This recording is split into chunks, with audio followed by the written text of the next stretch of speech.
Growing up, my parents' marriage was nothing short of a nightmare. They were incompatible right from the start and would clash frequently. Imagine those volatile high school relationships where couples are constantly breaking up and getting back together, but my parents, instead of being able to walk away, was stuck in the same house, bound by marriage. They couldn't escape each other, and neither could I. From the moment I came into this world, I was plunged into an environment where screaming, shouting, and physical altercations were the norm. Their arguments would often start over something trivial, maybe a minor disagreement or a small misunderstanding. But the tension would escalate quickly into a full-blown war. It wasn't uncommon for these fights to become physical, with them hitting each other or throwing objects across the room. The sound of glass shattering or a heavy object slamming against the wall became as familiar to me as the loud sound of the TV playing in the background. As a young child, I could never understand why my parents were so angry with each other. All I knew was that their fights terrified me. Whenever they started yelling, my instinct was to cry. It was the only way I knew how to express the fear and confusion that their anger caused. But my cries for comfort or for them to stop were only met with more anger. They would turn their rage on me, shouting at me to stop crying. As a result, I quickly learned that my emotions were not safe to express, that even my fear and sadness were unwelcome in my own home. Hence, I stopped feeling safe around my own parents. The two people who were supposed to protect me and make me feel secure were the very ones who made me feel the most vulnerable and afraid. I couldn't trust them to keep me safe because they couldn't even keep themselves from hurting each other. As I grew older, I developed coping mechanisms to shield myself from the chaos. Whenever the fights began, I would retreat to the nearest safe space I could find, usually my bedroom or a bathroom, any place where I could lock the door and put some distance between myself and their fury. In those small enclosed spaces, I would try to drown out the sounds of their fighting, sometimes covering my ears or burying my head under a pillow. Fortunately, things began to change when my maternal grandparents stepped in. They had been quietly observing the destructive pattern of my parents' relationship for years, and I think they finally reached a breaking point. Realizing how deeply my parents' constant fighting was affecting me, they decided to take action. My grandparents, along with other concerned family members, organized an intervention, a moment where everyone came together to confront the situation head on. During this intervention, my parents were given an ultimatum. Either they seek professional help through marriage counseling or they separate. For the first time, it felt like someone was truly seeing the damage that their relationship was causing, not just to themselves, but to me as well. The intervention wasn't just about saving their marriage, it was also about saving me from the ongoing emotional turmoil. My family made it clear that the toxic environment was taking a severe toll on my mental health, and something had to change. Reluctantly at first, but eventually with some hesitation, my parents agreed to start marriage counseling. The process was slow and often painful for them, but over time, we could see that it was making a difference. The intense, explosive fights between my parents became less frequent, and when disagreements did arise, they were more controlled, more focused on communicating rather than attacking each other. It was as if they were slowly learning a new language, one of understanding and respect instead of anger and blame. Gradually, our home became a quieter place, not filled with constant tension and fear that had been the norm for so long. However, As their relationship began to improve, I started noticing something that left me feeling confused and a little hurt. My parents seemed to be pulling away from me. And before, even amidst their chaos, there had been some semblance of involvement in my daily life. My mom used to make breakfast for me, and my dad would drop me off at school. Small gestures that showed that they were still taking care of me in their own way. But as they focused more on repairing their marriage, these gestures began to disappear. Suddenly, my mom stopped waking up early and making me breakfast. My dad no longer insisted on driving me to school and would make excuses that he was too busy. Instead, they would hand me some money and tell me to take the bus or buy lunch if I needed it.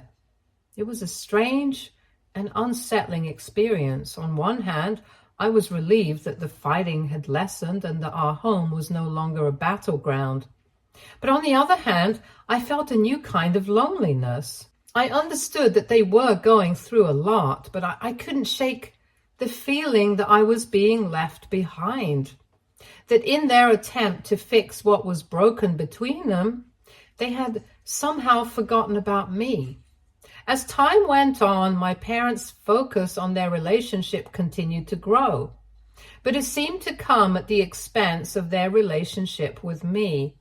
They started going out more often, just the two of them, leaving me behind.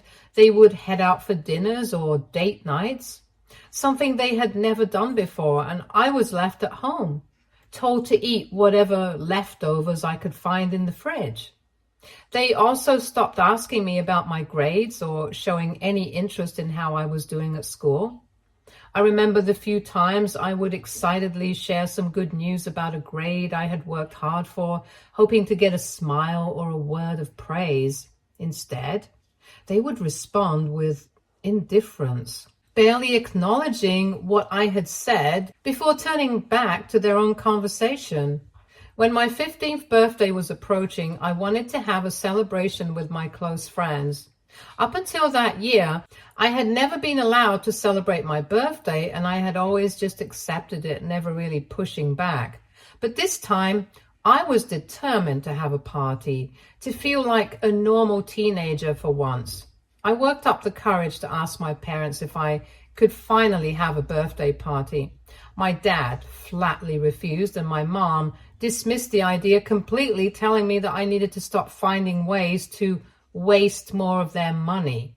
Her words cut deep, making me feel like I was a burden, like I didn't deserve to ask for anything.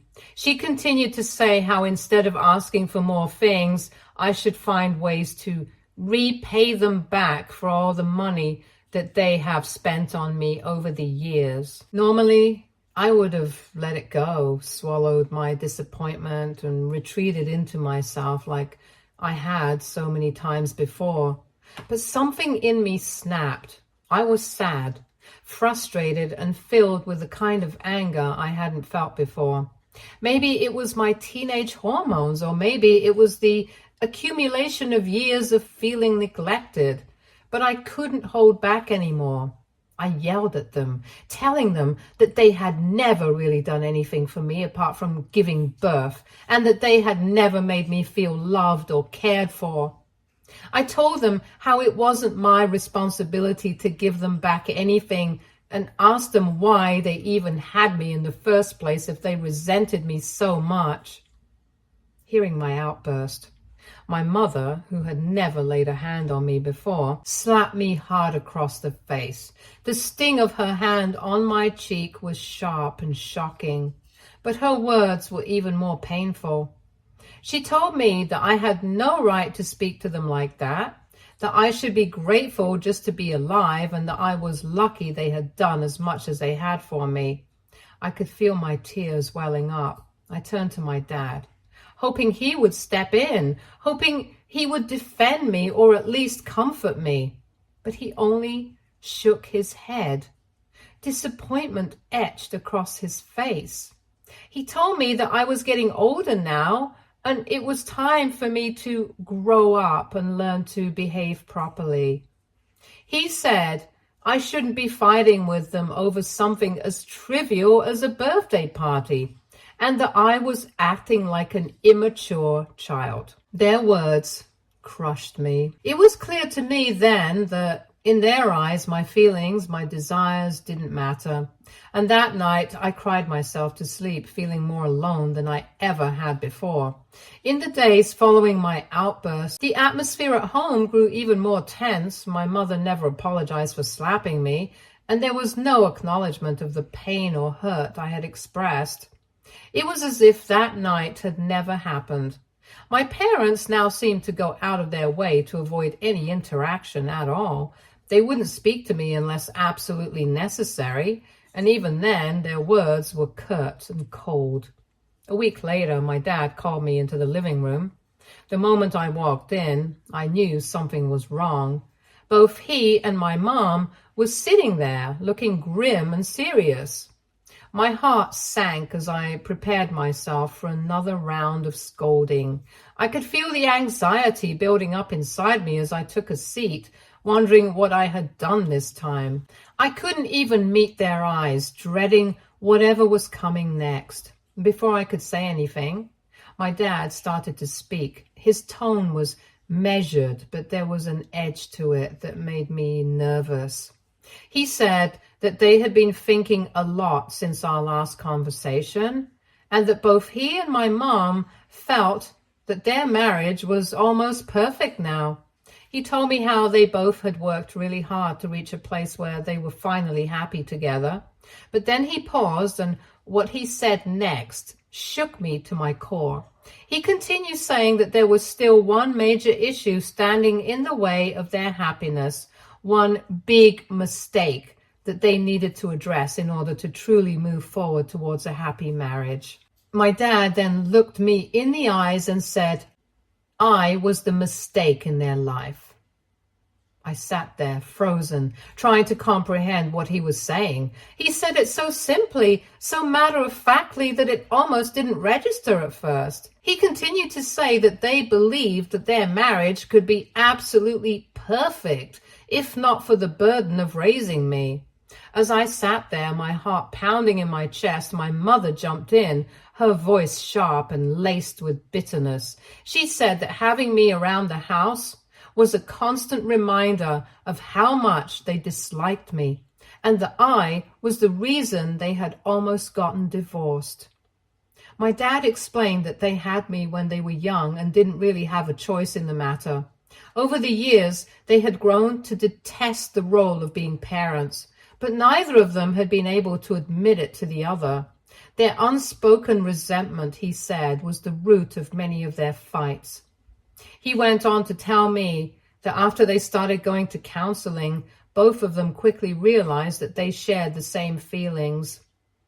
Feelings of dislike towards me, their own child. They had then tried to salvage their marriage by emotionally distancing themselves from me, but apparently that wasn't enough. My recent rebellious behavior had been the final straw for them. It had made them realize just how much of an inconvenience I was in their lives. They wanted to start fresh and to live their lives without being reminded of what they now saw as the biggest regret of their relationship.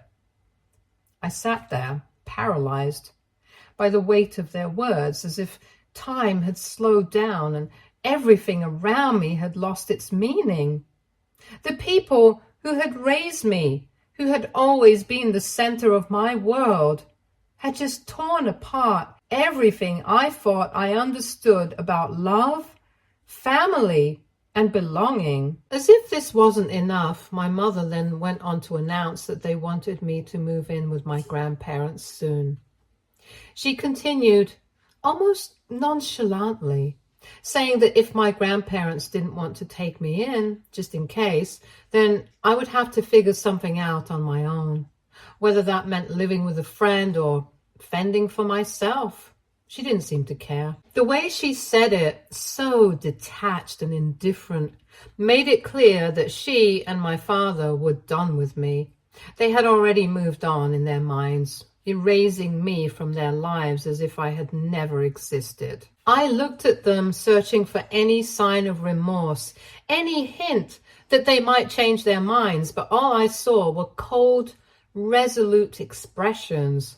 There was no love in their eyes, no compassion, nothing that even remotely resembled the parents I had desperately longed for all these years. I was devastated, shattered by the realization that the people who brought me into this world, who were supposed to love and protect me, had decided that I was disposable. That evening, I sat, reeling in my room after this entire conversation. I still couldn't believe that they had asked me, still a minor, to leave the house. They expected me to fend for myself and to find my own way because they were done with me, done with the responsibilities of parenthood, done with the mistake they claimed had ruined their marriage. I couldn't breathe, couldn't think. I was overwhelmed with disbelief and pain, struggling to process the fact that my own parents were abandoning me, casting me aside as if I were nothing. When my mother informed her parents of their decision to kick me out, my grandparents immediately came to my rescue. The moment they arrived, I could see the fury in my grandmother's eyes. She was livid, practically shaking with anger at what my parents were doing to me. Her voice, usually so gentle, was sharp and fierce as she confronted my mother, demanding to know how she could do something so heartless. My dad tried to justify their actions, arguing that they never wanted me in the first place and had only kept me because of my grandparents' insistence. He told them that since they cared so much about me, it was now their responsibility to take me in. The way he spoke about me as though I were just an obligation they had been forced to endure cut through me like a knife. But my grandparents didn't back down. My grandfather, calm but firm, turned to me and told me to pack my clothes, gather all my important documents. I was in a daze as I stumbled back to my room, tears streaming down my face. As I hastily shoved my belongings into a bag, my hands trembling, I couldn't stop crying. The thought of leaving the only home I had ever known was tearing me apart. I knew I was lucky to have my grandparents there to take me in, but it didn't lessen the pain of being rejected by my own parents. With every item I packed, I prayed that my parents would change their minds, that they would come to their senses and realize what they were doing.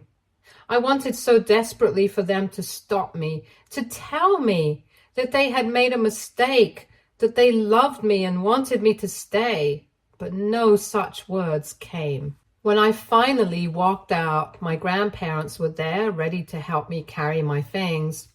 I glanced back at my parents, hoping for some sign of regret or hesitation, but they didn't even look up. They sat at the kitchen table, holding each other's hands, ignoring me. The sight of them sitting there, united in their decision, broke what little was left of my heart.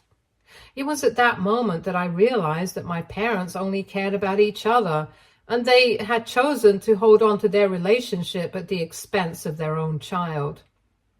Those first few weeks after I moved into my grandparents' house were some of the darkest days of my life.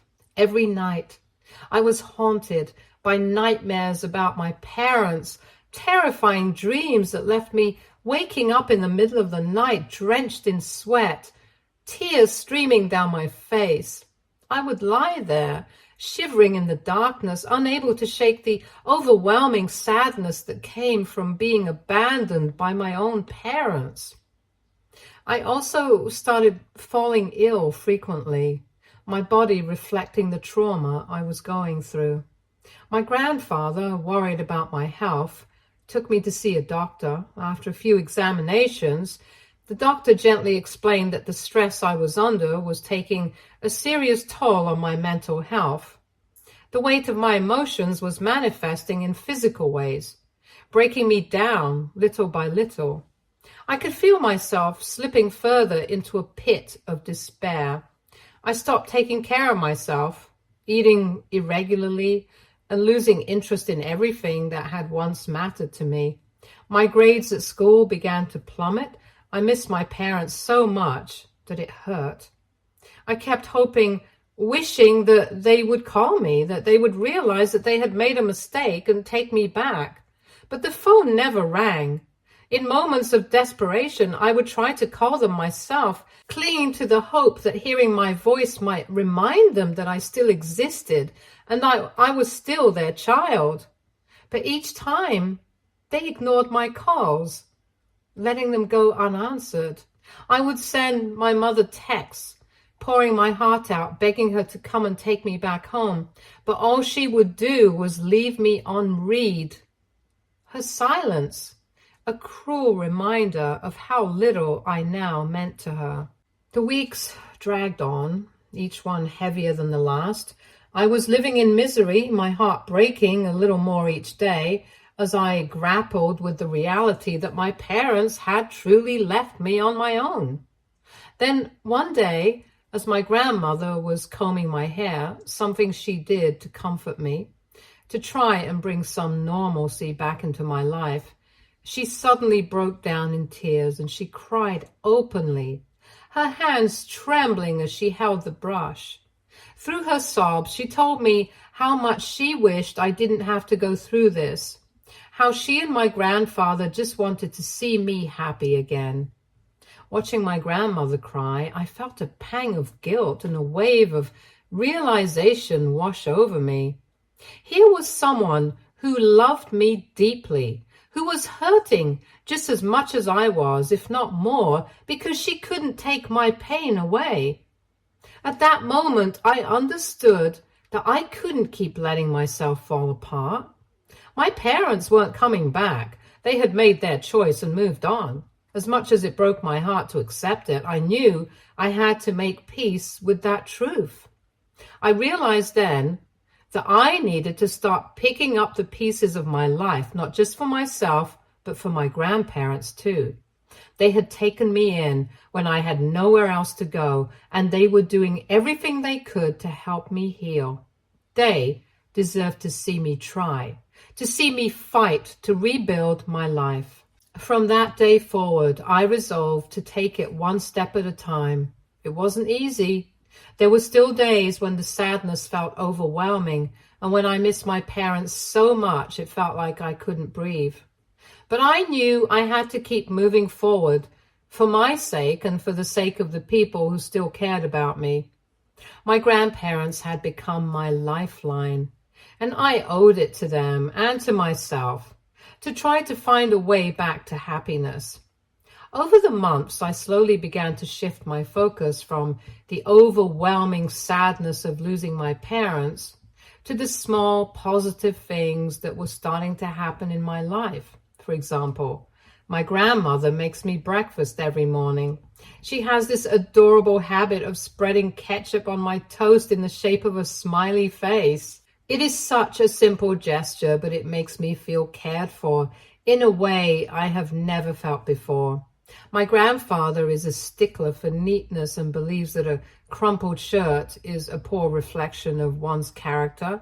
Hence, every morning, he irons my clothes for school with such precision that I look sharp and put together when I leave for school.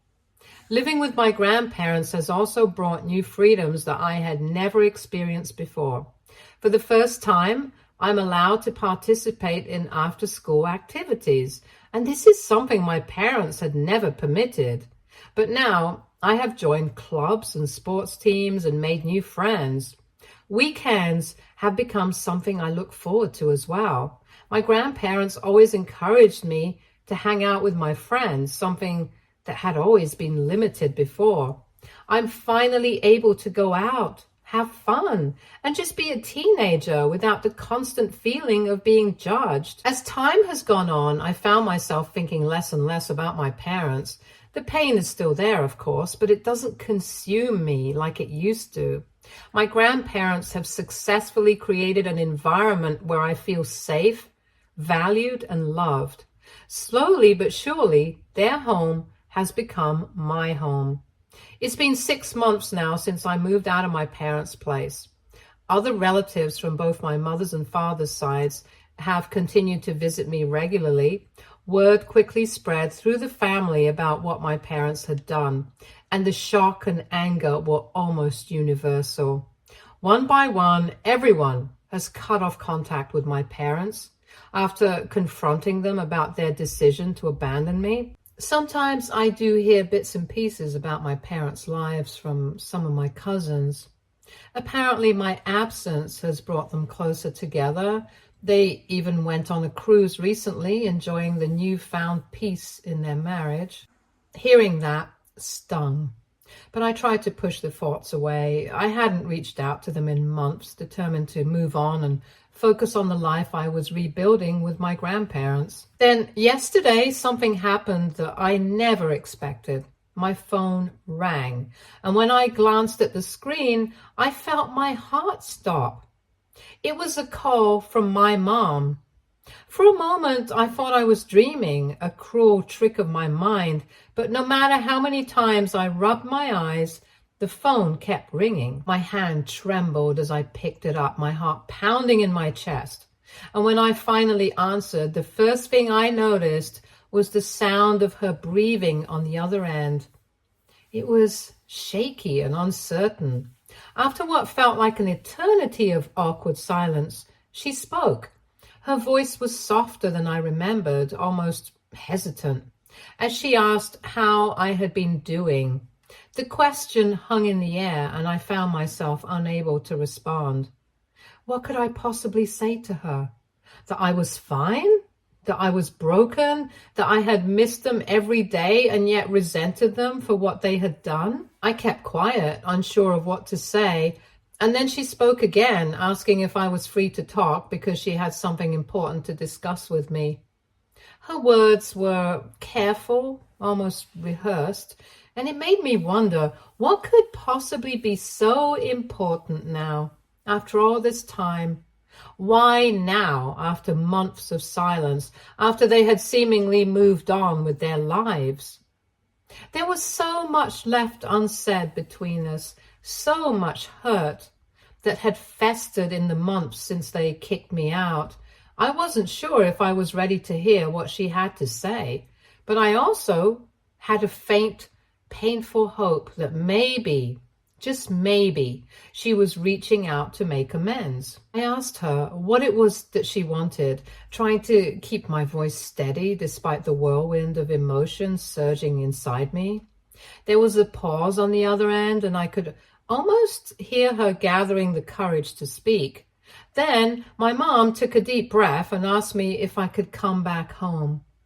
The words I had longed to hear for so many painful months were finally being spoken, but instead of relief, all I felt was a strange, hollow sensation. She continued, saying that she and Dad regretted kicking me out and had spent time thinking things over. They wanted to make amends and have me back home. But something about her words didn't sit right with me. She didn't once actually apologize to me for everything she and Dad had put me through. Her words were rehearsed, like she was reading from a script. There was no emotion behind them, no real sense of remorse that I could feel. I told her that I didn't believe her and that it sounded like she was lying. I pointed out that if she and Dad truly regretted their actions, they wouldn't have waited 6 months to reach out. They could have easily come to my grandparents' house, knocked on the door, and asked for my forgiveness. But instead, they had been silent for half a year, living their lives without me, going on vacation, and apparently growing closer. Now, out of the blue, she was calling me, acting like everything could be fixed with a few words, as if the damage they had done could be so easily undone. I told her to stop playing with my heart, that I didn't need them anymore. They had made their choice when they kicked me out, and I had spent the last 6 months trying to rebuild my life without them, I wasn't about to let them waltz back in and pretend like nothing had happened. With that, I cut off the call. I still have no idea what to think about this. AITA for not believing my mother and moving back home after she and Dad kicked me out. Update 1. Thank you to everyone who has shown me support and reached out during this time. Since my last conversation with my mom, she has called me 3 times more, but I haven't answered any of them. My dad also sent me a message apologizing for everything and expressing how much he misses me, but it all feels too good to be true. I'm relieved that others also find my parents' behavior strange, which is why I've told my grandparents about my mom's sudden call. My grandmother is now trying to find out from other relatives if they know anything about why my parents are pushing me to move back. Update 2. It turns out we were all right because the truth has finally come out. One of my relatives on my dad's side just confirmed that my paternal grandparents have drawn up a new will. My dad, being their only child, is supposed to inherit everything. However, in their new will, they've added a condition.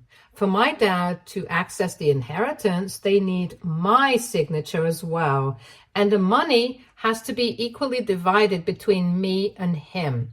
If I don't sign the papers, the entire inheritance will be donated to charity.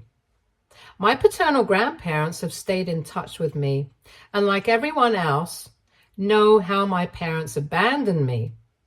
I'm sure this is their way of trying to bring my parents and me back together. However, it's now clear that my parents only reached out to me because they're afraid of losing this inheritance if they don't continue to have a good relationship with me.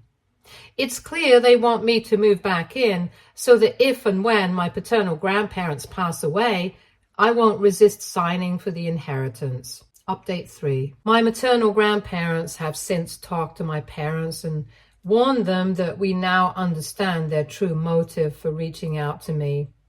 My mom tried to backtrack, claiming it wasn't just about my paternal grandparents' will and that I would also benefit from the inheritance, so I should consider my future.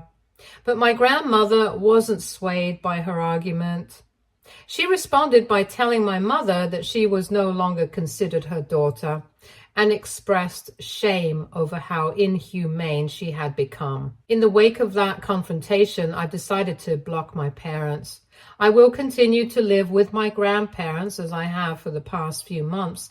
I'm learning to accept that while my relationship with my parents may never be repaired, I have the chance to build something positive from the experience. It's definitely not the life I imagined, but it's one where I'm finally surrounded by people who genuinely care about me and want the best for me. For now, that's enough. Stay tuned for more stories from Argo Relationships.